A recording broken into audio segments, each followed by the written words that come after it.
Hi friends, ಇವತ್ತು ನಾವು ಚಿಕನ್ನ ಪುಳಿಮುಂಚಿ ಹೇಗೆ ಮಾಡೋದು ಅಂತ ನೋಡ್ಕೊಳ್ಳೋಣ. ನಾನಿಲ್ಲಿ ಒಂದು ಬಾಣಲೆಯನ್ನು ಗ್ಯಾಸ್ ಮೇಲೆ ಇಟ್ಕೊಂಡು ಅದಕ್ಕೆ ಉದ್ದ ಮೆಣಸು ಒಂದು 30 ಉದ್ದ ಮೆಣಸು ಹಾಗೂ ಒಂದು 15ರಿಂದ 20 ಗಿಡ್ಡ ಮೆಣಸು ಹಾಕೊಂಡು ಹುರ್ಕೊಳ್ತಾ ಇದ್ದೇನೆ.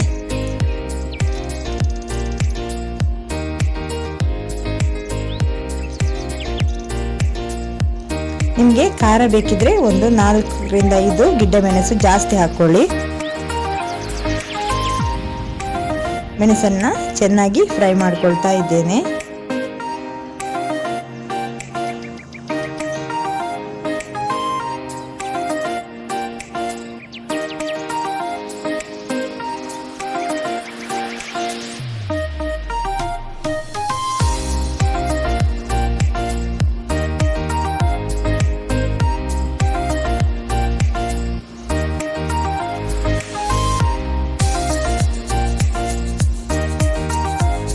ಈಗ ಮೆಣಸು ಚೆನ್ನಾಗಿ ಫ್ರೈ ಆಗಿದೆ. ನಾನು ಹೊರಳು ಕಲ್ಲಿಗೆ ಮೆಣಸನ್ನು ಹಾಕೊಳ್ತಾ ಇದ್ದೇನೆ. ಈಗ ಅದೇ ಬಾಣಲೆಯನ್ನು ಮತ್ತೆ ಗ್ಯಾಸ್ ಮೇಲೆ ಇಟ್ಕೊಂಡು ಒಂದು ಸಣ್ಣ ಸ್ಪೂನಲ್ಲಿ ಅರ್ಧದಿಂದ 1/4 ಸ್ಪೂನು ಮೆಂತ್ಯ ಬೀಜವನ್ನು ಹಾಕೊಳ್ತಾ ಇದ್ದೇನೆ.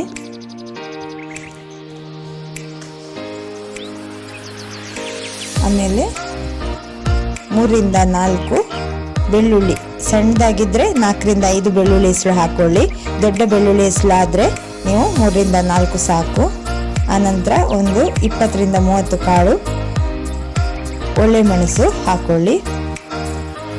ಕರಿಮೆಣಸಿನ ಕಾಳು, ಆನಂತರ ಕೊತ್ತಂಬರಿ ಬೀಜ, ದೊಡ್ಡ ಸ್ಪೂನಲ್ಲಿ 2 ಸ್ಪೂನು ಕೊತ್ತಂಬರಿ ಬೀಜ, ಆನಂತರ ಗರಂ ಮಸಾಲೆ,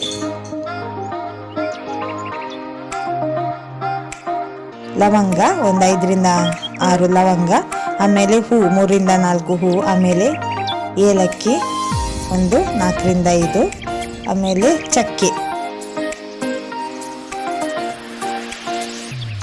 ಇಷ್ಟನ್ನು ಒಟ್ಟಿಗೆ ಹಾಕೊಂಡು ಡ್ರೈ ಆಗಿ ನಾವು ಹುರ್ಕೊಳ್ಳೋಣ.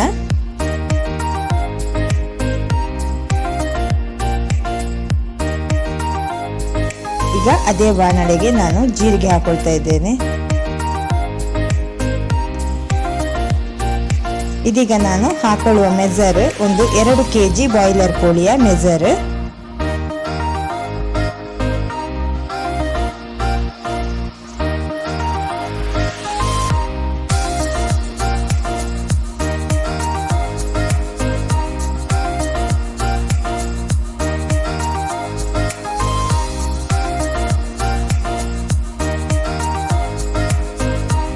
ಈಗ ರುಬ್ಬಿಟ್ಟಂತಹ ಮಸಾಲೆಯನ್ನು ಕೂಡ ಮೆಣಸಿನೊಟ್ಟಿಗೆ ಸೇರಿಸಿ ನಾವು ರುಬ್ಬುವ ಕಲ್ಲಿಗೆ ಹಾಕೊಳ್ಳೋಣ.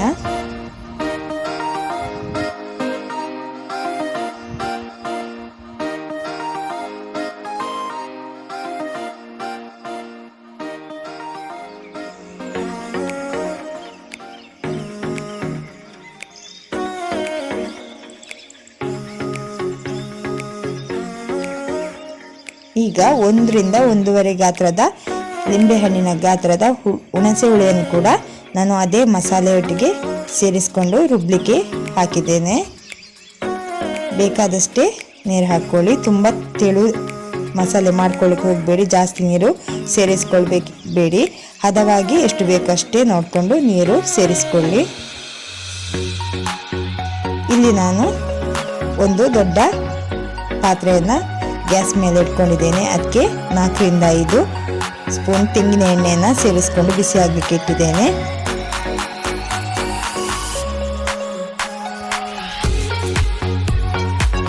ಎಣ್ಣೆ ಬಿಸಿ ಆಗ್ತಾ ಬರುವಾಗ 1ರಿಂದ 1.5 ಸ್ಪೂನು ಸಾಸಿವೆಯನ್ನು ನಾನು ಅದೇ ಎಣ್ಣೆಗೆ ಹಾಕೊಳ್ತಾ ಇದ್ದೇನೆ.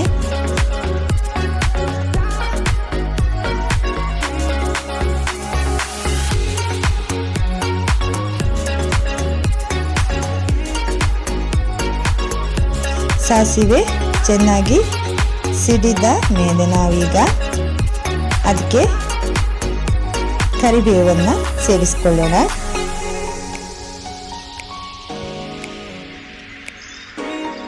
ನೋಡಿ ಇಲ್ಲಿ ನಾನು 10 ರಿಂದ 15 ಹೆಸರು ಕರಿಬೇವನ್ನು ಸಾಸಿವೆ ಸಿಡಿದ ನಂತರ ಅದೇ ಎಣ್ಣೆಗೆ ಸೇರಿಸ್ಕೊಂಡಿದ್ದೇನೆ.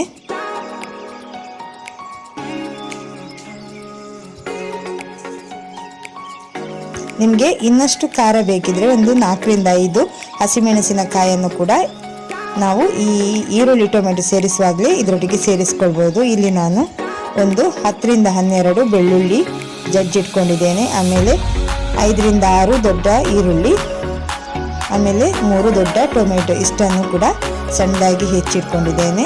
ಈಗ ನಾನು ಸಾಸಿವೆ ಮತ್ತು ಕರಿಬೇವು ಹಾಕಿದಂತಹ ಪಾತ್ರೆಗೆ ಈರುಳ್ಳಿ ಮತ್ತು ಬೆಳ್ಳುಳ್ಳಿಯನ್ನು ಕೂಡ ಸೇರಿಸಿಕೊಂಡು ಹುರ್ಕೊಳ್ತಾ ಇದ್ದೇನೆ.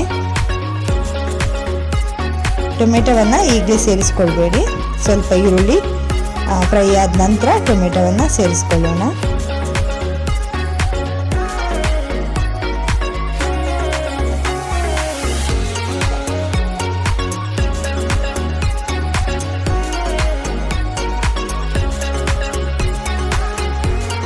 ನಿಮಗೆ ಖಾರ ಬೇಕಾದರೆ ಈರುಳ್ಳಿ ಫ್ರೈ ಆಗ್ತಾ ಬರುವಾಗ 4 ರಿಂದ 5 ಹಸಿಮೆಣಸಿನಕಾಯಿ ಸೇರಿಸ್ಕೊಳ್ಳಿ. ಈಗ ನಾನು ಸ್ವಲ್ಪ ಈರುಳ್ಳಿಯ ಕಲರ್ ಚೇಂಜ್ ಆಗಲಿಕ್ಕೋಸ್ಕರ ಸ್ವಲ್ಪ ಉಪ್ಪು ಸೇರಿಸ್ಕೊಂಡು ಫ್ರೈ ಮಾಡ್ಕೊಳ್ತಾ ಇದ್ದೇನೆ ಈರುಳ್ಳಿಯನ್ನು.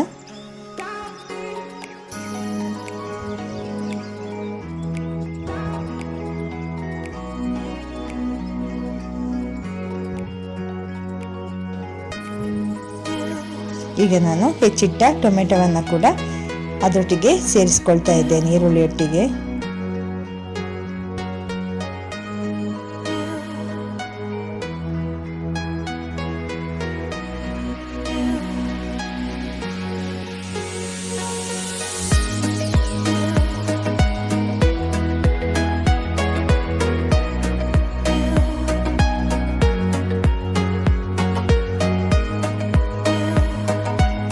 ನಾವು ಚಿಕನ್ನ ಸುಕ್ಕ ಅಥವಾ ಚಿಕನ್ನ ಪುಳಿಮುಂಚಿ ಎಲ್ಲ ಮಾಡುವಾಗ ಸ್ವಲ್ಪ ಅಗಲವಾದ ಬಾಯಿಯುಳ್ಳ ಪಾತ್ರೆಯನ್ನು ಯೂಸ್ ಮಾಡಿದರೆ ಒಳ್ಳೆಯದು. ಯಾಕೆಂದರೆ ನಮಗೆ ತಳ ಹತ್ತದಂತೆ ನಮಗೆ ಚಿಕನ್ನ ಮುಗಿಸ್ಲಿಕ್ಕೆಲ್ಲ ಇದು ಈಸಿ ಆಗುತ್ತೆ. ಈಗ ನಾನು ಚೆನ್ನಾಗಿ ತೊಳೆದಿಟ್ಟಂತಹ 2 kg ಚಿಕನನ್ನು ಕೂಡ ಅದೇ ಈರುಳ್ಳಿ ಮತ್ತು ಟೊಮೆಟೊದೊಂದಿಗೆ ಹಾಕ್ಕೊಂಡು ಚೆನ್ನಾಗಿ ಮಿಕ್ಸ್ ಮಾಡ್ಕೊಳ್ತಾ ಇದ್ದೇನೆ.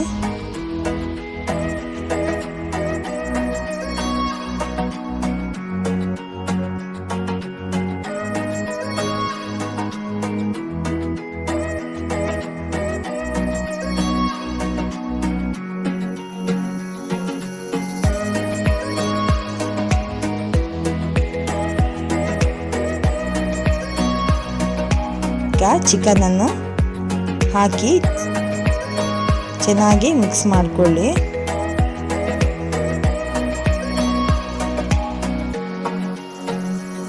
ಇಲ್ಲಿ ನಾನು ಗ್ರೈಂಡರ್ನಿಂದ ಮಸಾಲೆಯನ್ನು ಕೂಡ ನೈಸಾಗಿ ರುಬ್ಬಿ ತೆಗೆದುಕೊಂಡಿದ್ದೇನೆ. ಈ ಕಡೆ ಹೊರಳು ತೊಳೆದಂಥ ನೀರು. ಮಸಾಲೆಯನ್ನು ತುಂಬ ನೈಸಾಗಿ ರುಬ್ಕೊಳ್ಳಿ ನೀವು. ನೋಡಿ ಈ ಅದಕ್ಕೆ ಸಾಕು, ತುಂಬ ಜಾಸ್ತಿ ತೆಳು ಮಾಡಲಿಕ್ಕೊಳ್ಬೇಡಿ.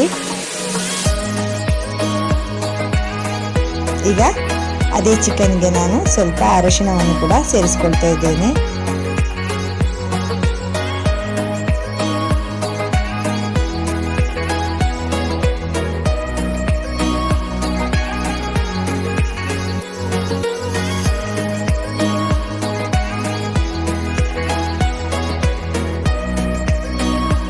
ಎಣ್ಣೆಯಲ್ಲೇ ಚಿಕನನ್ನು ಚೆನ್ನಾಗಿ ಮಿಕ್ಸ್ ಮಾಡಿ ಫ್ರೈ ಮಾಡಿಕೊಳ್ಳಿ.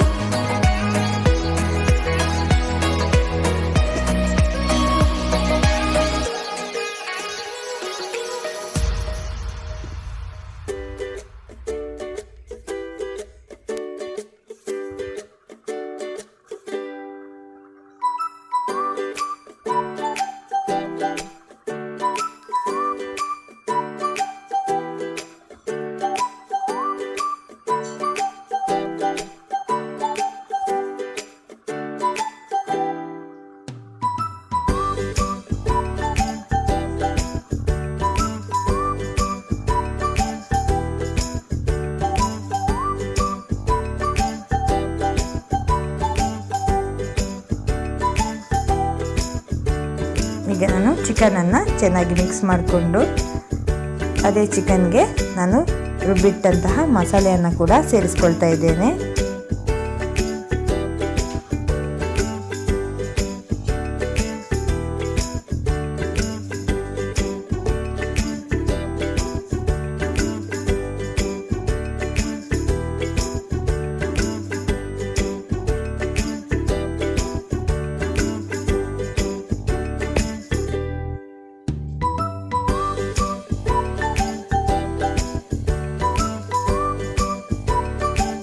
ನಾವು ಚಿಕನನ್ನು ತೊಳೆದು ನೀರೆಲ್ಲ ಸೋಸಿ ಹೋಗುವಂತೆ ಯಾವುದಾದ್ರೂ ಪಾತ್ರೆಯಲ್ಲಿ ಹಾಕಿ ಇಡಬೇಕು. ಇದರ ನೀರೆಲ್ಲ ಸೋಸಿ ಹೋಗಬೇಕು. ನೋಡಿ, ರುಚಿಗೆ ಎಷ್ಟು ಬೇಕಷ್ಟು ಉಪ್ಪು ಕೂಡ ಸೇರಿಸ್ಕೊಳ್ತಾ ಇದ್ದೇನೆ.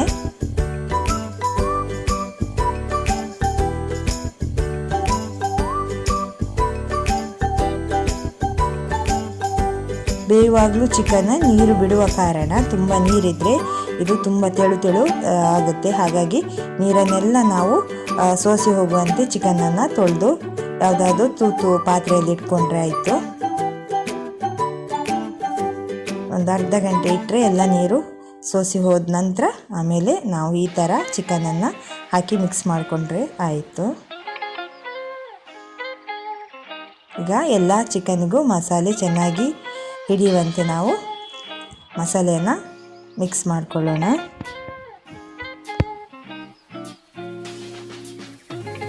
ಬಾಯ್ಲರ್ ಕೋಳಿ ಆದುದರಿಂದ ಒಂದು 10ರಿಂದ 20 ನಿಮಿಷದೊಳಗೆ ಚೆನ್ನಾಗಿ ಬೇಯುತ್ತೆ ಇದು.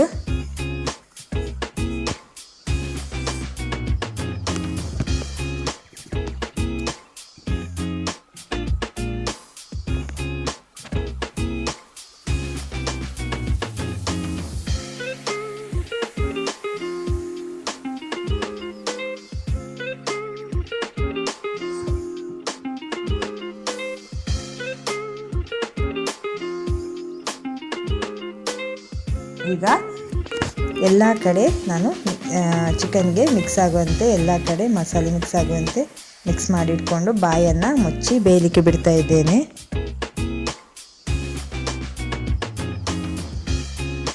ನನಗೆ ಚಿಕನ್ ಒಂದು 3-4 ಮೊಟ್ಟೆ ಕೂಡ ಸಿಕ್ತು ಅದರಲ್ಲಿ, ಅದನ್ನು ಕೂಡ ಇದಕ್ಕೆ ಹಾಕ್ಕೊಂಡಿದ್ದೇನೆ. ಈಗ ಚಿಕನ್ 10ರಿಂದ 20 ನಿಮಿಷ ಚೆನ್ನಾಗಿ ಬೇಯ್ತಾ ಬಂದಿದೆ. ಕೊನೆಗೆ ನಾನೀಗ ಕೊತ್ತಂಬರಿ ಸೊಪ್ಪು ಸೇರಿಸ್ಕೊಳ್ತಾ ಇದ್ದೇನೆ.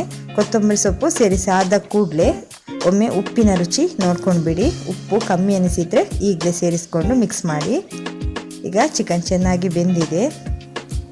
ಕೊನೆಯದಾಗಿ ನಾನು ಕೊತ್ತಂಬರಿ ಸೊಪ್ಪು ಸೇರಿಸಿ ಮಿಕ್ಸ್ ಮಾಡ್ಕೊಳ್ತಾ ಇದ್ದೇನೆ.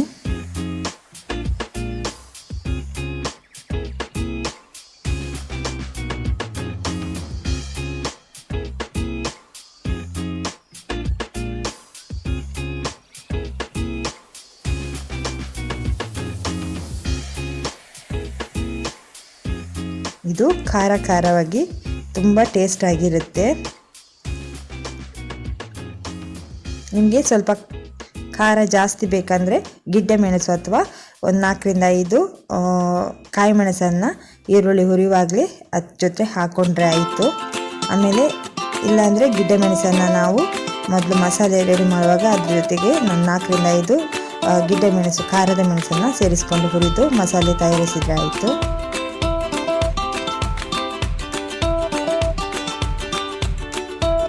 ಈಗ ಚಿಕನ್ ಚೆನ್ನಾಗಿ ಬೆಂದಿದೆ. ಈ ರೆಸಿಪಿಯನ್ನು ನೀವು ಕೂಡ ನಿಮ್ಮ ಮನೆಯಲ್ಲಿ ಟ್ರೈ ಮಾಡಿ. ಈ ರೆಸಿಪಿ ನಿಮಗೆ ಇಷ್ಟವಾದಲ್ಲಿ ಲೈಕ್ ಮಾಡಿ, ಶೇರ್ ಮಾಡಿ, ಕಮೆಂಟ್ ಮಾಡಿ, ಸಬ್ಸ್ಕ್ರೈಬ್ ಮಾಡಿ. ಜೊತೆಗೆ ಪಕ್ಕದಲ್ಲಿರುವಂತಹ ಬೆಲ್ ಐಕನ್ ಪ್ರೆಸ್ ಮಾಡೋದನ್ನು ಮರೆಯಬೇಡಿ. ಧನ್ಯವಾದಗಳು.